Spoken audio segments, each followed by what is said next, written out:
کوئی ہے نصیحت دینے والا؟ اور آپ یہ روایت سن کے تعجب میں پڑے گی، قرآن مجید کی مختلف قراءات ہیں، مختلف لہجات ہیں. کوئی پڑھنے والا یہ سورت پڑھ رہا تھا، تبت یدا ابی لہب وتب، تبت یدا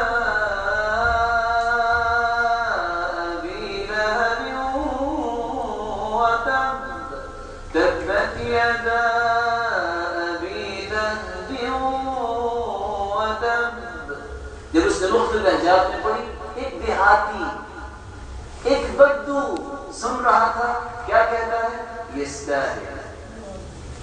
معنی اس کا یہ ہے نا کہ ہاتھ ٹوٹ جائیں ابو لہب کے، جس نے سب سے پہلے محمد مصطفیٰ کے پیغام کو ٹھکرایا. کہا تھا تبن لک یا محمد، تیرے ہاتھ میں اعوذ باللہ شر ہو جائے، اس نے جمع کیا ہے. لہذا جمع کرنا، اللہ نے سورت نازل کر دی، تم نے ایک مرتبہ بولا ہے، جب تک قرآن باقی رہے گا تیرے ہاتھ روزانہ پتہ نہیں کتنی مرتبہ ٹوٹے گی. دیہاتی ہے، بدو ہے، کہتے ہیں قرآن سمجھ نہیں آتی. اس نے ایک مرتبہ سنا، دو مرتبہ سنا، اور قاری قرآن لہجے پڑھ رہا تھا، قراتیں پڑھ رہا تھا.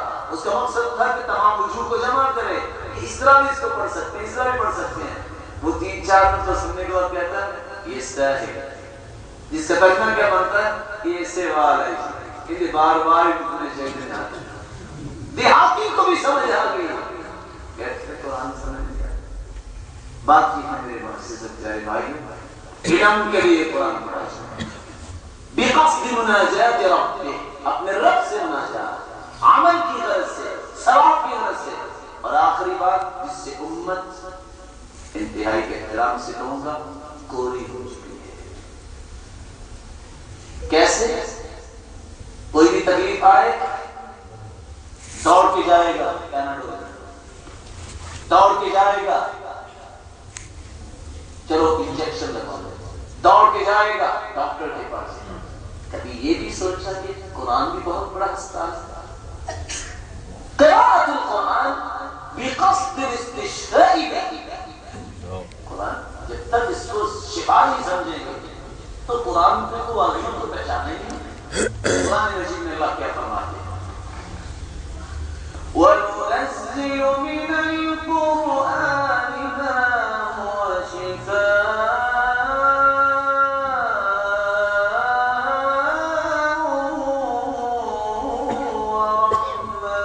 وَرَحْمَةٌ لِّلْمُؤْمِنِينَ.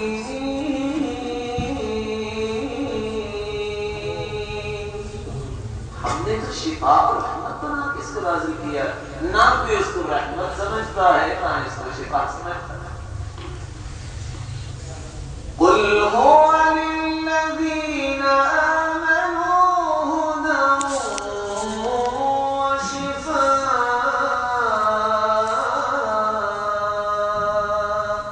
یہ مومنوں کے لیے شفا ہے، دوسروں کے لیے ویسے بھی شفا نہیں.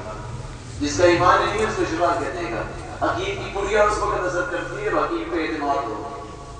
اور کہنے والے نے کہا نا جب وہ حکیم اجمل کے پاس ایک شخص آیا تو اس نے دعائی دے دی، اس نے کہا یار نہیں ہو گئی. وہ سادہ آدمی تھا، اس نے بڑی اچھی سی پیک کر کے اس میں راکھ ڈال کے دے دی. بندہ ٹھیک ہو گیا. پوچھا کیا ہوا؟ کہتا دوائی کمال کیجیے. اس نے کہا دوائی خاک دیں گے. میں نے اس نے واقعی خاک ڈال کے دی. یقین جب بن جائے تو حکیم پہ اعتماد ہو تب پوری اثر کرتی ہے. اس قرآن پہ جب تک یقین نہیں ہے سمرات سے سمجھ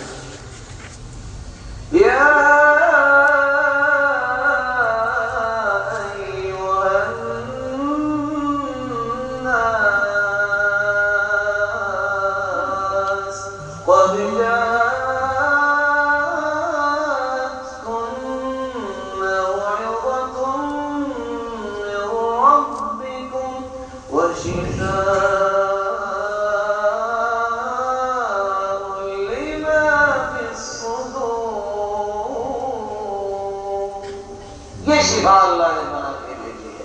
اور علی رضی اللہ تعالی عنہ فرماتے ہیں اللہ کے رسول صلی اللہ علیہ وسلم نے فرمایا خیر الدواء القرآن، سب سے بہترین علاج دنیا میں قرآن.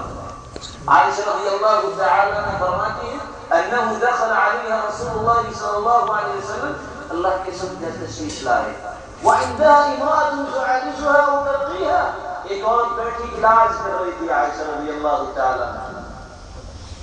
قال عالجيها بكتاب الله، علاج کرنا چاہتی ہو تو اللہ کی کتاب سے کرو، اس سے بڑا کوئی علاج نہیں.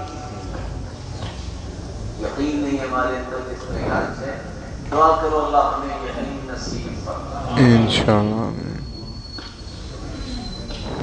اور روایت تو 1400 سال پرانی ہے، ڈاکٹر کا تجربہ اب ہوا ہے. کون سی روایت؟ جبیر بن مطعم رضی اللہ تعالی عنہ فرماتے ہیں آپ صلی اللہ علیہ وسلم نماز پڑھا رہے تھے اور انہوں نے یہ سورت شروع کی وَالطُّورِ وَكِتَابٍ مَّسْطُورٍ فِي رَقٍّ مَّنشُورٍ